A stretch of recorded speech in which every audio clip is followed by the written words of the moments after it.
সুপ্রিয় দর্শক, আসসালামু আলাইকুম। রাবেয়াস কিচেন থেকে সবাইকে অনেক অনেক শুভেচ্ছা।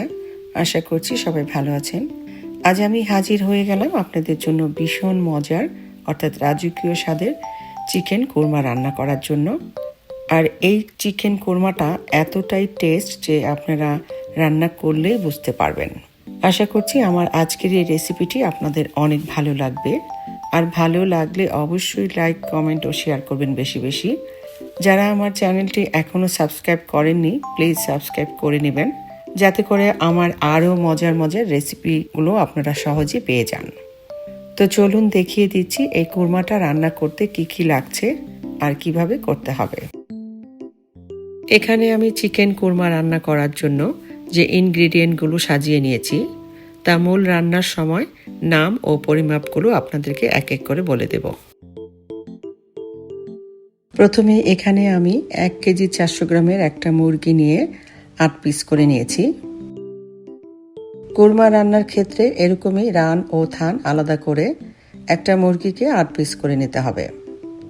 ভালো করে কুটে বেছে ধুয়ে পানি ঝরিয়ে নিয়েছি।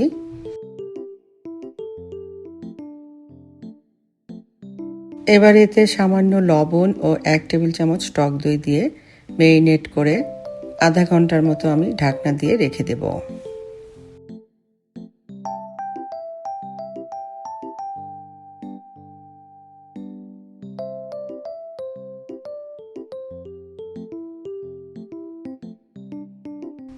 আর এইদিকে আমি 1 কাপ টক দইয়ের মধ্যে আধা চা চামচ চিনি দিয়ে ভালো করে ফেটিয়ে নিচ্ছি, যাতে করে মশলায় দইটা দেওয়ার পরে যেন দইটা ফেটে না যায়।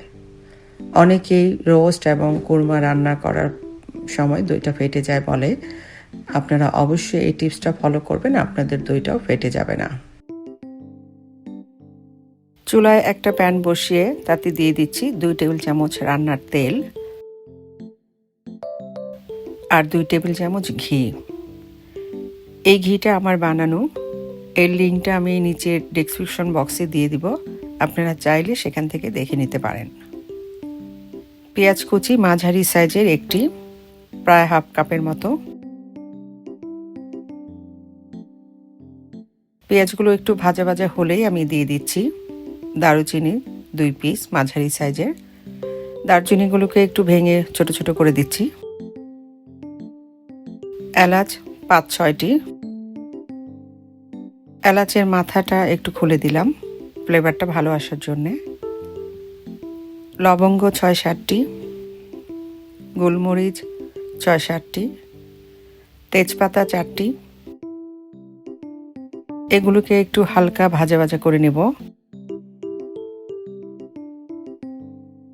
দেখুন অনেকটাই ভাজা ভাজা হয়ে আসছে। এবার দিয়ে দিচ্ছি পেঁয়াজ বাটা 2 টেবিল চামচ। এখানে আদা বাটা 1.5 টেবিল চামচ, রসুন বাটা 1 টেবিল চামচ দিয়ে দিচ্ছি।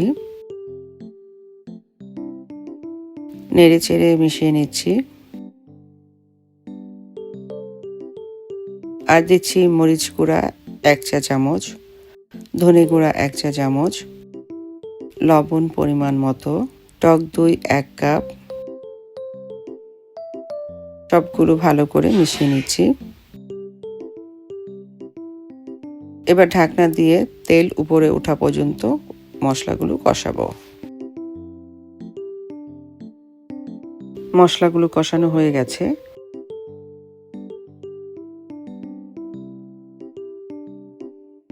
এবার মুরগির মাংসগুলো দিয়ে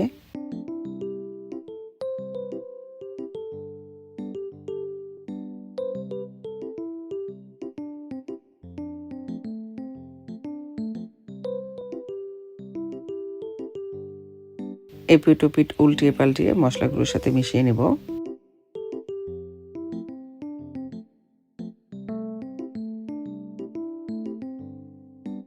এরপর একটা ঢাকনা দিয়ে আমি কিছুক্ষণ মাংসগুলো কষাবো।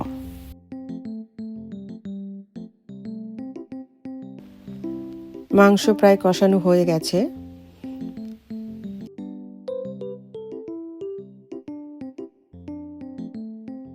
এবার এখানে দিয়ে দিচ্ছি 1 কাপেরও কিছু বেশি তরল দুধ।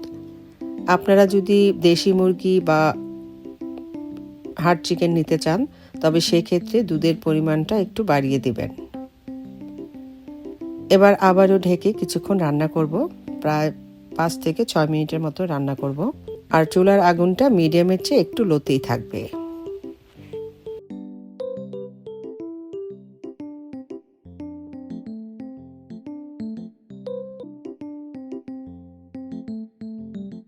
এবার দিয়ে দেব কাজু বাদাম বাটা। এখানে 2 টেবিল চামচ কাজু বাদাম বেটে নিয়েছিলাম। এর সাথে সামান্য তরল দুধ মিশিয়ে গুলিয়ে নিয়েছি যাতে করে দলা বেঁধে না যায়। আর দিয়ে দিচ্ছি কিশমিশ 1 টেবিল চামচ। এখানে জয়ফল জয়ত্রী একসাথে গুঁড়ো করে নিয়েছি আধা চা চামচ। আর দিয়ে দিচ্ছি আধা কাপ পেঁয়াজ বেরেস্তা।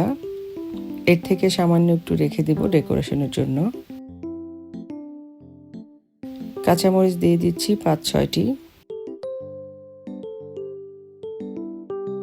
এবার ঢেকে আবারও 5 মিনিট রান্না করব।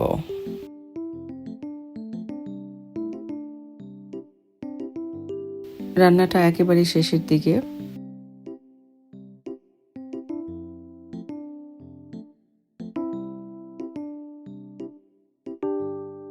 এখন দিয়ে দিব আবারও 1 টেবিল চামচ ঘি, আধা চা চামচ কেওড়া জল। যদি আপনারা কেওড়া এসেন্স ব্যবহার করেন তবে সেক্ষেত্রে খুবই পরিমাণে কম দিবেন, 2-1 ফোঁটা দিলেই হবে, কারণ কেওড়া এসেন্স খুবই স্ট্রং।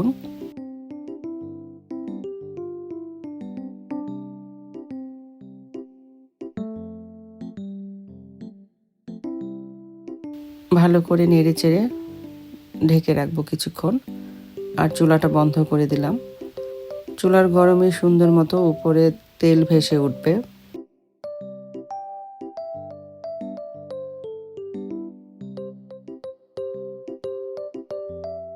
হয়ে গেছে, দেখুন তেলও উপরে ভেসে উঠেছে আর সুন্দর একটা সুগন্ধ ছড়িয়ে পড়েছে সারা ঘরময়।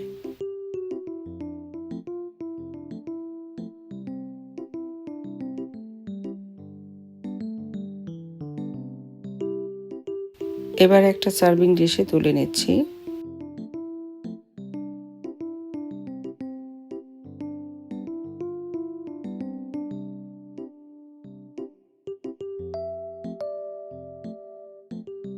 আর উপরে কিছু পেঁয়াজ বেরেস্তা দিয়ে দিচ্ছি।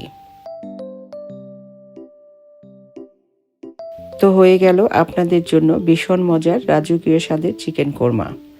আমি আশা করছি রেসিপিটি আপনাদের অনেক ভালো লাগবে। আর ভালো লাগলে অবশ্যই লাইক, কমেন্ট ও শেয়ার করতে ভুলবেন না। আমার চ্যানেলটি যারা এখনও সাবস্ক্রাইব করেননি প্লিজ সাবস্ক্রাইব করে নেবেন। পাশে থাকা বেল বাটনটি ক্লিক করে আমার চ্যানেলের সাথেই থাকবেন। আপনারা অনেক ভালো থাকবেন, আমার জন্য দোয়া করবেন। আল্লাহ হাফেজ।